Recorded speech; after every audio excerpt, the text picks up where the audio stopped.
While the lifting of an excommunication of a Holocaust denier into the church has been a dramatic flashpoint, so much so that there is a steady backtracking from this by the Pope and other Vatican officials.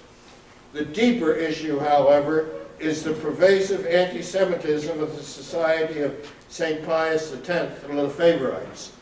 In many ways, the press reacted to Williamson's statements denying the Holocaust. That's the tip of the iceberg, which the Titanic is heading for.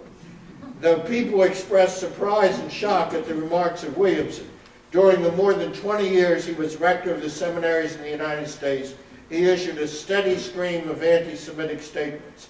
Anti-Semitism is part of the DNA of the Lefebvreites, and major questions remain about the other bishops welcomed back with Williamson, as well as the more than 500 priests formed in the seminaries with a theology that does not recognize the new views on Judaism itself and the relation to Christianity that have been the fruit of church life and scholarship over the past generations.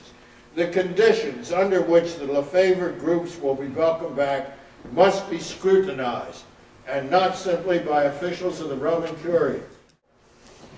The covenant text, I'm almost finished. The covenant text in both the Hebrew Bible and the New Testament themselves should be an object of serious studies by Jews and Christians together. There are many difficult texts.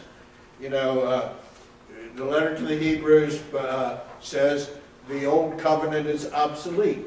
But then the letter to the Romans says the gifts and promises of God are irrevocable. So the covenant is never revoked. Equally important, I feel, though, is honest and open reflection on the ways in which God's love and God's mercy is present among those people who share neither the Jewish or Christian faith.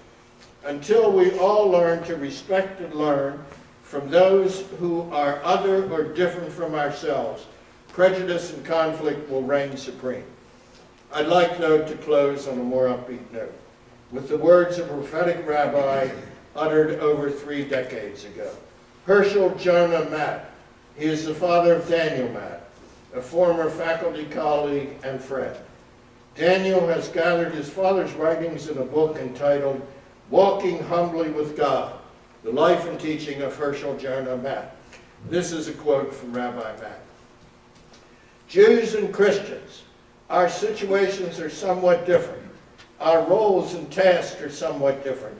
Our styles and modes are somewhat different. But we are covenanted to and by the same God of Israel. Our essential teachings are markedly similar.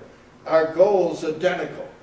And the one whose second coming Christians await and whose first coming we Jews await, when he comes will surely turn out to have the same face for all of us.